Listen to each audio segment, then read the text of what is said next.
Tu remplis ton bullet journal tous les jours, mais au lieu de te sentir plus léger ou légère et plus organisé, tu te sens fait plus débordé à cause de la quantité d'informations que tu y mets. La clé se trouve probablement dans les réflexions quotidiennes et la migration.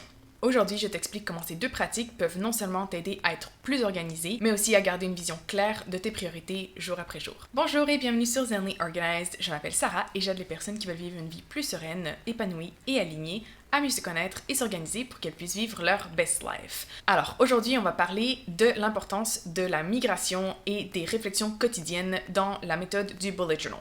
Pourquoi? Parce que moi, quand j'ai commencé à utiliser le bullet journal il y a 5 ans, je n'ai pas commencé en lisant le livre. J'ai découvert la méthode en regardant des vidéos sur YouTube, en lisant des articles de blog, et c'est un élément qui n'était presque jamais mentionné en fait, le fait de faire des réflexions quotidiennes et la migration, parce que tout le monde se concentrait plus sur quoi mettre dans le bullet journal, mais pas vraiment comment l'utiliser, alors que c'est vraiment un des éléments principaux qui fait en sorte que cette méthode est révolutionnaire par rapport à utiliser un simple agenda. Donc c'est pour ça qu'aujourd'hui, je vais te parler de ce que sont les réflexions quotidiennes, de ce qu'est la migration et de comment intégrer justement tout ça dans ton quotidien, dans ta pratique du bullet journal pour le rendre un outil vraiment puissant pour t'aider à vivre une vie plus intentionnelle, à faire plus attention à comment tu utilises ton temps et à t'assurer que tu utilises ton temps et que tu travailles sur les choses qui sont vraiment importantes pour toi, qui font en sorte de te mener vers ta vie idéale, la vie que tu désires réellement vivre. D'ailleurs, si tu aimerais découvrir la méthode du bullet journal, savoir comment l'utiliser de manière simple, pratique, j'organise un atelier à la fin novembre sur la méthode du bullet journal. Donc on va voir toutes les bases et c'est un atelier pratique, donc tu vas construire ton bullet journal en même temps, comme ça tu vas avoir toutes les bases de ton bullet journal pour pouvoir commencer 2025 si tu le veux avec un outil hyper puissant qui va permettre de mieux t'organiser pour 2025, vivre de manière plus alignée et plus intentionnelle. Si ça t'intéresse, je vais mettre toutes les informations dans la description. Et aussi, si tu regardes cette vidéo plus tard, ce sera aussi disponible en replay par la suite. Donc, tu pourras quand même acheter l'atelier et le revoir en replay pour pouvoir construire ton bullet journal facilement et rapidement. Alors, rapidement, avant de commencer sur les réflexions et la migration, je veux juste faire un petit rappel. Je t'en ai parlé dans une vidéo précédente. Je vais mettre le lien en description.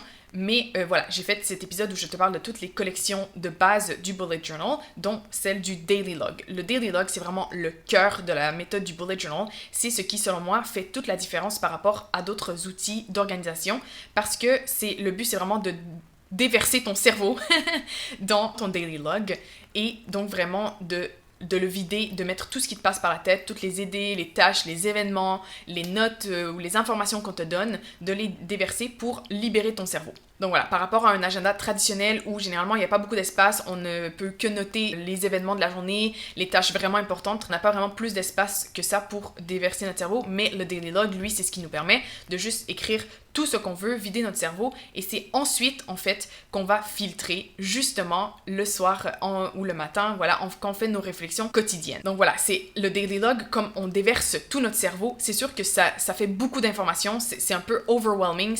ça donne un peu une impression d'avoir beaucoup trop d'informations. Et c'est là où beaucoup de gens abandonnent la méthode parce qu'ils disent « Oui, mais au fait, j'ai l'impression que ça me perd plus que ça m'aide. » Mais c'est parce qu'ils n'utilisent pas le filtre que sont les réflexions quotidiennes pour filtrer les informations. Donc voilà, c'est le soir, dans la réflexion du soir, qu'on va utiliser notre filtre une fois qu'on est posé, qu'on est relaxé, qu'on se dédie seulement à cela. Pour t'expliquer un peu la réflexion du soir, la migration, je vais passer dans mon cahier. Donc, si tu écoutes le podcast et que tu n'as pas la vidéo, je te conseille d'écouter l'épisode, mais peut-être après aller voir sur YouTube la vidéo, comme ça tu vas pouvoir voir comment est-ce que je fais la migration dans les différentes collections, etc. Ça risque d'être un petit peu plus clair que juste par audio. Comme je te disais, comme on écrit tout sans filtrer durant la journée dans notre daily log, c'est le soir qu'on vient faire le filtre des informations. Donc ici, par exemple, tu as mon daily log que j'ai déjà fait. Donc, qu'est-ce qu'on fait? On commence par les tâches, par filtrer les tâches. Donc, les tâches indiquées par un petit point. On commence par les actualiser. Donc, par exemple, on va faire un X sur les tâches qu'on a complétées. Moi, j'aime bien mettre un slash, par exemple, sur les tâches qui sont en cours, mais que je n'ai pas terminées. Comme ça, je vois directement qu'elle est commencée, mais elle n'est pas terminée. Ensuite, on évalue les tâches ouvertes et on décide si elles sont vraiment utiles, si elles doivent vraiment être faites. Donc, par exemple, ici, j'ai acheté du pain. Eh bien, oui, je dois acheter du pain parce que j'en ai plus, par exemple. Donc, en fait, pour les tâches incomplètes ou non accomplies, ce qu'on va faire, c'est on va décider si on les fait le lendemain ou pas. Et du coup, on va les migrer dans notre daily log du lendemain. Plus tard. Donc, on fait ça en indiquant une flèche comme ça pour montrer qu'on le migre au jour suivant, ce que je vais faire juste après. Ensuite, si une tâche, par exemple, nécessite une collection dédiée parce que c'est plus un projet ou un objectif, eh bien, ce qu'on va faire, c'est on va créer une collection et on va migrer toutes les tâches pertinentes à cet endroit. Par exemple, si on doit organiser un voyage, eh bien, on va créer une collection ici, par exemple, voyage à Cuba et on va insérer toutes les tâches qu'on doit accomplir dans ce plus grand projet-là. Par exemple, réserver l'hébergement, réserver les vols, définir l'itinéraire, établir le budget. Donc voilà, si par exemple ici j'avais mis organiser voyage à Cuba, eh bien là je vais migrer tout ça dans une autre collection voyage à Cuba dédiée. Et je vais mettre toutes les tâches parce que là ça va être quelque chose qui va me prendre beaucoup de temps, qui va me nécessiter plus de tâches. Donc c'est mieux d'avoir une collection juste à ça que plutôt de l'avoir dans un daily log où voilà, ça va se perdre dans les autres informations. Donc on va créer une collection dédiée à ça. On peut aussi migrer les tâches incomplètes vers notre monthly log ou dans le future log aussi, si c'est des tâches qu'au final on ne prévoit pas faire dans les prochains jours, mais donc plutôt ce mois-ci. Si on le prévoit le faire ce mois-ci, on va le mettre dans le monthly log, ou si on prévoit le faire en dehors du mois en cours, on va venir la migrer dans le future log, et dans ce cas-là, on va mettre une flèche dans l'autre sens, donc une flèche vers la gauche pour montrer qu'on l'a migré vers l'avant du cahier. Maintenant, pour les événements, on va faire un petit peu la même chose. Donc si on a, par exemple, dans la journée, on t'a donné des informations sur un événement qui aura lieu plus tard, eh bien, on peut soit le migrer dans le future log, si ça se passe là encore en dehors du mois en cours, ou dans notre monthly log si c'est dans le mois en cours. Donc là, par exemple, moi, j'ai pris rendez-vous chez le dentiste. On est 1er janvier, par exemple, et donc c'est pour le 8 janvier. Donc, je vais venir dans mon monthly log. Je vais indiquer au 8 janvier qu'à 14h30, j'ai un rendez-vous chez le dentiste. Et dans mon daily log, ce que je vais faire, c'est que je vais mettre une flèche vers la gauche, comme je t'ai dit, parce que je l'ai migré dans mon monthly log qui est vers l'avant de mon journal. Et là, si je veux aussi, parce que là, ici, j'ai les informations, le nom de la clinique et qu'il faut que j'apporte mon passeport, parce qu'en Thaïlande, il faut apporter son passeport pour aller chez le dentiste, et bien là, ce que je peux faire, c'est je peux me noter la page ici dans mon monthly log pour indiquer que les infos, elles sont à la page 10 par rapport à ce rendez-vous chez le dentiste. Pour ce qui est des notes, c'est un petit peu la même chose. Donc là, par exemple, j'ai noté au livre. Quelqu'un m'a parlé du livre The Power of Now, par exemple. Eh bien, ce que je vais faire, c'est que je vais le migrer dans une collection. Par exemple, si j'ai une collection livres à lire, eh bien, je vais le migrer dans la collection livres à lire. Donc, toutes ces informations-là où tu as déjà des collections pour des thèmes récurrents, disons, par exemple, tu peux avoir une pour les livres à lire, pour les séries à regarder, si tu as par exemple des informations sur ta famille ou je sais pas quoi, des anniversaires, bref, si tu as des collections dédiées pour certaines informations et que cette information-là tombe dans de ces collections-là, on va la migrer vers cette collection-là. Moi, par exemple, il y a certains trucs que j'ai plus dans mon bullet journal parce que c'était trop difficile de le garder trace dans un bullet journal. Mais du coup, j'utilise en conjonction avec Notion. Donc, par exemple, moi, ma liste de livres à lire, elle est sur Notion parce que j'ai juste trop de livres à lire. Et c'était relou. C'était fatigant à chaque fois que je migrais mon bullet journal de devoir recopier tous les titres de livres à chaque fois. Donc ça, moi, personnellement, c'est le genre de choses que je garde digitalement et non plus dans mon bullet journal.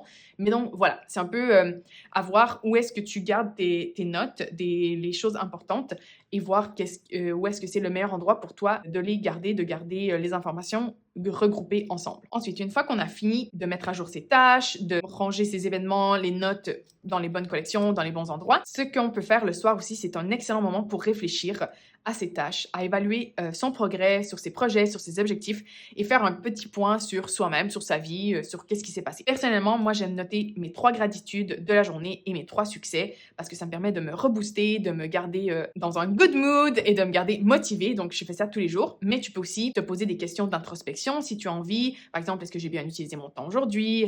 Qu'est-ce que j'ai appris? Comment est-ce que je me suis sentie?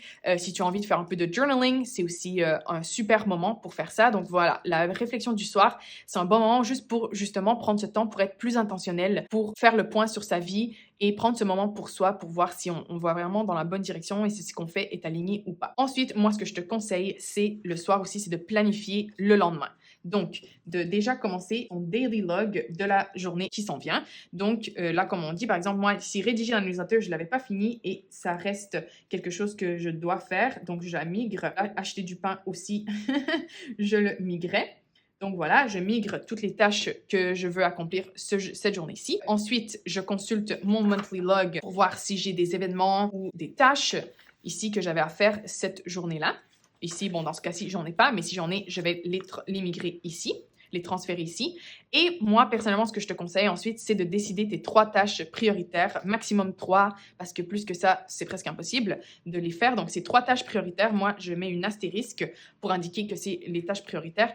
Et ces 3 tâches-là, ce sont les 3 tâches qui doivent être faites avant n'importe quelle autre chose. Donc, si j'accomplis ces 3 tâches-là, c'est une bonne journée et je suis contente, même si j'ai pas accompli le reste parce que le reste, ce n'était pas prioritaire. Donc voilà pour la réflexion du soir. En gros, c'est on revient sur la journée en cours et on planifie la journée suivante. Alors, je repasse en facecam pour la réflexion du matin parce qu'en fait, la réflexion du matin, elle est beaucoup moins intense et beaucoup moins longue que la réflexion du soir. Alors quand même, la réflexion du soir, ça prend, allez, 5 minutes, hein, c'est pas énorme. Mais voilà, la réflexion du matin, elle est beaucoup plus courte parce qu'en fait, comme tu as déjà planifié ta journée le soir, eh bien le matin, en fait, tu fais que regarder ce que tu as planifié la veille pour voir quelles sont tes tâches prioritaires, quelles sont les choses que tu as à faire, si tu as des rendez-vous, etc. Juste te rafraîchir la mémoire. Et ensuite, peut-être que certaines choses te sont venues durant la nuit, par exemple, ou le matin, le temps que tu te sois réveillé et tout. Peut-être que tu as pensé à certaines choses que tu veux prendre en note, donc tu les prends en note le matin, tu les ajoutes à ton daily log, et ensuite, voilà, tu commences ta journée, tu commences à utiliser ton daily log, à noter toutes les choses qui te passent par la tête, si tu as besoin de les noter. Donc voilà, la réflexion du matin, elle est beaucoup plus courte, c'est juste une petite révision, et on ajoute les petites choses qui nous sont venues depuis la veille. Donc voilà, les réflexions et la migration, ça sert vraiment à filtrer toutes les informations, c'est comme ça vient faire un ménage de tout ce que tu avais dans ton cerveau, ça vient les distribuer là où ça doit être distribué, éliminer ce qui doit être éliminé, et ça te permet vraiment de faire un gros ménage de tout ce que tu avais dans ton cerveau, dans ton bullet journal, et de tout clarifier. Donc si c'est un problème que tu as depuis que tu as commencé le bullet journal, où tu te sentais débordé par toutes les informations qu'il y a dans ton bullet journal, c'est probablement parce qu'il te manque l'élément principal, essentiel, que sont les réflexions quotidiennes. Donc voilà, j'espère que ça t'a aidé pour ça. Comme je te disais au début, si tu as envie de découvrir la méthode du bullet journal, de vraiment approfondir comment l'utiliser quotidiennement pour que ça te permette d'être plus organisé, plus aligné, à mieux déterminer quelles sont tes priorités et ce sur quoi tu devrais travailler, je t'invite à t'inscrire à l'atelier que j'organise à la fin novembre. Comme je disais, si tu regardes cette vidéo plus tard ou si tu écoutes cet épisode plus tard, l'atelier sera disponible en replay, mais voilà, c'est un atelier sur 2 séances qui vont te permettre de connaître toutes les bases du bullet journal et surtout de faire ton bullet journal en même temps. Donc tu auras ton bullet journal déjà créé pour commencer à utiliser cette méthode fantastique que je recommande à 100% pour mieux t'organiser. Donc voilà, toutes les informations seront dans la description.